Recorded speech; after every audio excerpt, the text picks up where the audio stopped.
In Nebraska, where cornfields stretch as far as the folly of its leaders, a relentless stupidity snowball careens downhill, growing with each asinine act of its clueless, corrupt stewards. From the unicameral's blathering buffoons to Omaha's clownish council, the state's elite pile idiocy upon idiocy, each blunder necessitating dumber cover-ups in a spiraling spectacle of self-inflicted ruin. This cavalcade of cretins, bound by their childlike incompetence, ensures Nebraska's descent into a laughingstock, the health fraud era, a masterwork of moronic mismanagement, set the snowball rolling. In 2020, then-Governor Pete Ricketts, a globalist stooge masquerading as a good life guru, shuttered businesses and schools, peddling untested potions while ignoring their futility. His policies wrecked lives. Yet Nebraskans rewarded this fraud with a U.S. Senate seat in 2023, proving their tolerance for treachery.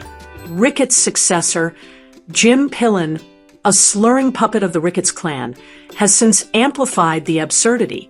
In 2025, Pillen flip-flopped on the SNAP program, a welfare scam riddled with kickbacks to liberal sham charities. Initially opposing it, he caved, likely lured by backdoor deals, showcasing his spineless stupidity. The unicameral, a legislative cesspool of collective dim-wittedness, churns out its own brand of nonsense. Senator Michaela Kavanagh, a shrieking spectacle, derails sessions with hysterical rants and crocodile tears, wasting hours on incoherent tirades. Her filibusters, a tantrum-throwing marathon, paralyze progress, yet her constituents cheer this childish chaos.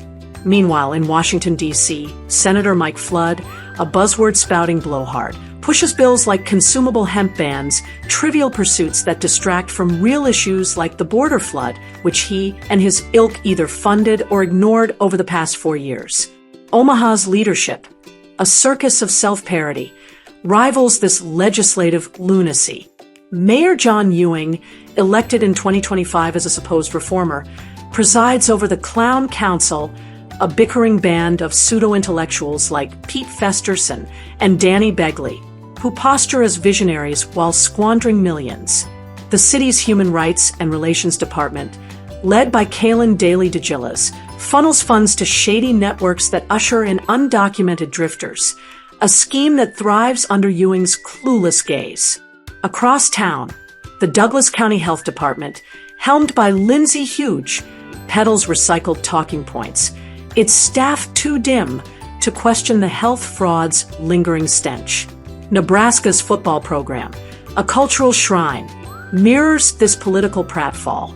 Matt Rule, a stumbling coach with a drunkard swagger, led the Huskers to a bowl game in 2024, a fluke amid his otherwise dismal tenure.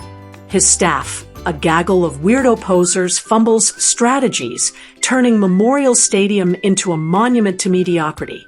Predecessors like Scott Frost, a philandering booze hound, and Mickey Joseph, a violent activist who fled after assault charges, set the stage for Rule's reign of errors, each coach piling new stupidities atop old ones to justify their failures. The stupidity snowball grows as each leader's blunder demands dumber excuses. Ricketts' health fraud begot Pillen's SNAP scam, which fuels Kavanagh's rants, which distract from Flood's irrelevance, which enables Ewing's mismanagement, which emboldens Rule's incompetence. Every act of idiocy requires a stupider sequel, as Nebraska's leaders, like cartoon villains, trip over their own traps.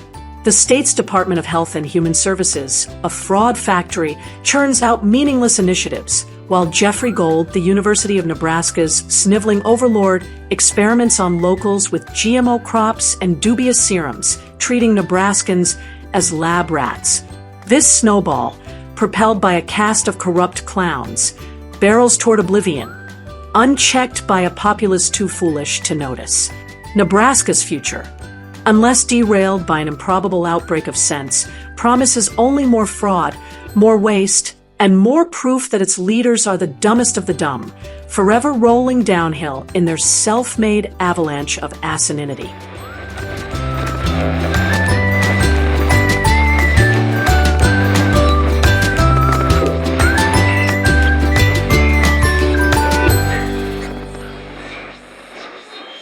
overdose.